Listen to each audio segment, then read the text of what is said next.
పిల్లల్లారా, ఈరోజు అమ్మమ్మ మీకో గొప్ప వీరుని కథ చెప్పబోతోంది. కర్ణుడు, విషాద వీరుడు. మహాభారతంలో కర్ణుడు ఒక అద్భుతమైన యోధుడు, దానశూరుడు, విషాద పాత్ర. కర్ణుడు కుంతీదేవికి, సూర్యభగవానుడికి జన్మించాడు. కుంతీదేవి పెళ్లికి ముందు సూర్యుడిని ఆరాధించి వరంగా కర్ణుడిని పొందింది. కాని అవివాహిత కావడంతా సిగ్గుతో కర్ణుడిని ఒక పెట్టెలో పెట్టి నదిలో వదిలేసింది.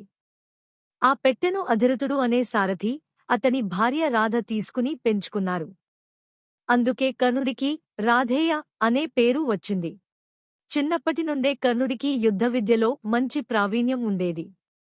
అతను ద్రోణాచార్యుని దగ్గర విద్య నేర్చుకోవాలనుకున్నాడు. కాని ద్రోణుడు క్షత్రియులకు మాత్రమే విద్య నేర్పేవాడు. సూతపుత్రుడు అయిన కర్ణుడికి విద్య నేర్పడానికి నిరాకరించాడు. అప్పుడు కర్ణుడు పరశురాముని దగ్గరకు వెళ్లి బ్రాహ్మణ వేషంలో విద్య నేర్చుకున్నాడు. ఒకరోజు పరశురాముడు కర్ణుడి తొడమీద తలపెట్టి విశ్రాంతి తీసుకుంటున్నప్పుడు ఒక ఈగ కర్ణుడి తొడను కుట్టింది. కర్ణుడు గురువు నిద్రకు భంగం కలగకూడదని నొప్పిని సహించాడు. ఆ నొప్పికి రక్తం కారి పరశురాముడికి తగిలింది. పరశురాముడు మేల్కొని నిజం తెలుసుకున్నాడు.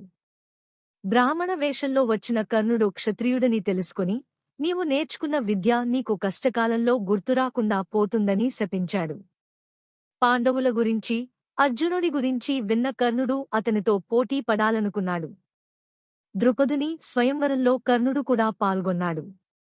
అక్కడ అతను ధనుర్విద్యలో అద్భుత ప్రదర్శన చేశాడు. కాని ద్రౌపది కర్ణుడు సూతపుత్రుడు కాబట్టి అతనిని వరించడానికి నిరాకరించింది. దాంతో కర్ణుడికి మళ్లీ అవమానమెదురైంది. అప్పుడు కర్ణుడు ఆకాశం వైపు చూసి, సూర్యా! నేను సూతపుత్రుడిని అయినా నాలో ఉన్న శక్తి ఏ క్షత్రియునికి తక్కువ కాదు. నన్ను ఎవరైనా గుర్తించే రోజు వస్తుంది అని అన్నాడు. కర్ణుడి ప్రతిభను గమనించిన దుర్యోధనుడు అతనికి అంగరాజ్యానికి రాజుగా పట్టాభిషేకం చేశాడు. కృతజ్ఞతతో కర్ణుడు దుర్యోధనుడికి స్నేహితుడిగా, మిత్రుడిగా మారాడు. కర్ణుడికి దానశీలతకు మంచి పేరు. సూర్యుడు అతనికి కవచ కుండలాలు ఇచ్చాడు. ఇవి అతనికి రక్షణగా ఉండేవి.